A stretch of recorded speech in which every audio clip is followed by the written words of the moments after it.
ભોજા બોલ નહીતર મારી નાખશું, હમણાં તારું માથું ધરતી નોખું કરી નાખીએ. તેથી આહિરનો દીકરો ડૈગો નહીં, અને આહિરનો દીકરો ઈ નહીં ખુમારીથી અડીખમ આજ પગ ભાંગી નાખવામાં આવ્યા, હાડકા ભાંગી નાખવામાં આવ્યા, તેમ છતાં અડીખમ છે. સમર્થ આહિરનો દીકરો, દેશ માટે દુનિયા માટે ખપી જવા વાળો એ હુરો પૂરો. એમ કહેવાય છે કે જેથી વિધર્મીઓએ ગુપ્ત રહસ્ય કાઢવા માટે થઈ અને ભોજા મકવાણાને પકડી લીધો. જ્યાં સુધી લડાણો સાહેબ, ત્યાં સુધી ભોજા મકવાણા ખૂબ લડે છે વિધર્મીની સાથે, પણ પછી પકડાઈ ગયા દોરડેથી બાંધી. ભોજા મકવાણાના ગોઠણ એના હાડકા તોડીને ભાંગીને ભૂકો કરી નાખવામાં આવ્યા. તેમ છતાં ભોજા મકવાણાના મોઢામાંથી એકેય ગુપ્ત રહસ્ય કે જે આપણા દેશને બરબાદ કરે, ગામને બરબાદ કરે અને વિધર્મીઓ એનો ફાયદો લઈ જાય, એના માટે તેને પોતાના મોઢામાંથી એક શબ્દ ન કાઢ્યો. આજ મારા પ્રાણ વયા જાય તો મને મંજૂર છે. અને પેલી બાજુ વિધર્મીઓ પૂછે, હે ભોજા બોલ નહીતર મારી નાખશું, હમણાં તારું માથું ધરતી નોખું કરી નાખીએ.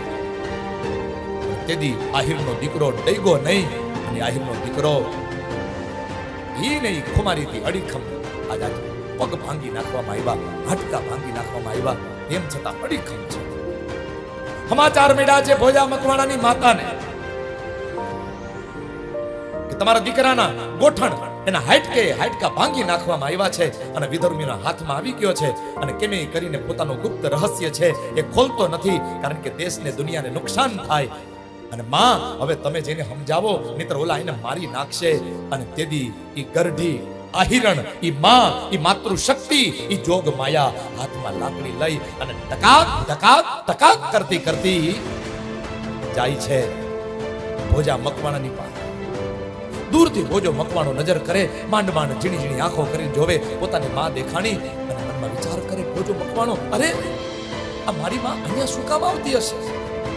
આ વિધર્મીઓ ક્યાંક મારી સાથે મારી માને મારી નાખશે, પણ મારી માને ખબર નહીં હું હુઈજું હોય, અહીંયા શું કામ આવતી હશે? અને ત્યાં તો લગો લગ આહિરણ પહોંચી ગઈ છે.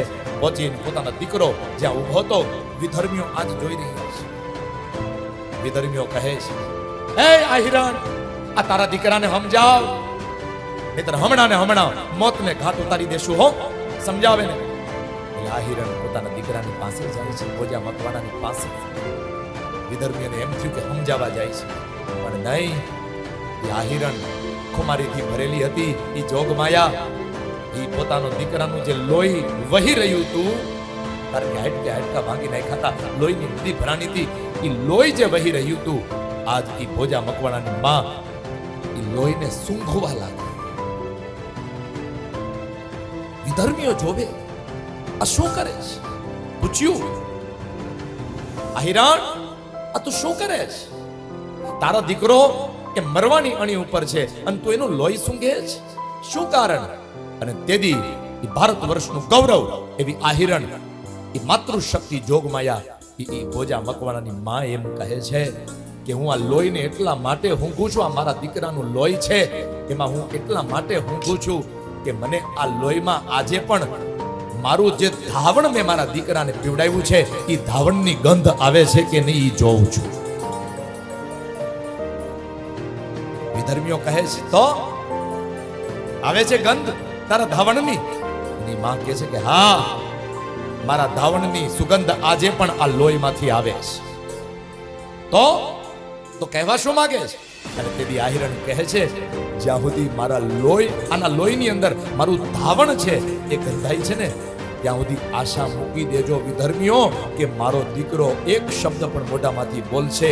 આજે હું તમને આ ગરડી માં તમને એમ કે છે, આના બે ટુકડા થઈ જાય ને તોય મારો દીકરો ભોજો એકનો બે નહીં થાય, એકનો બે નહીં. ઈ આહિર સમાજનું ગૌરવ, આ છે આહિર સમાજની ગૌરવ ગાથા.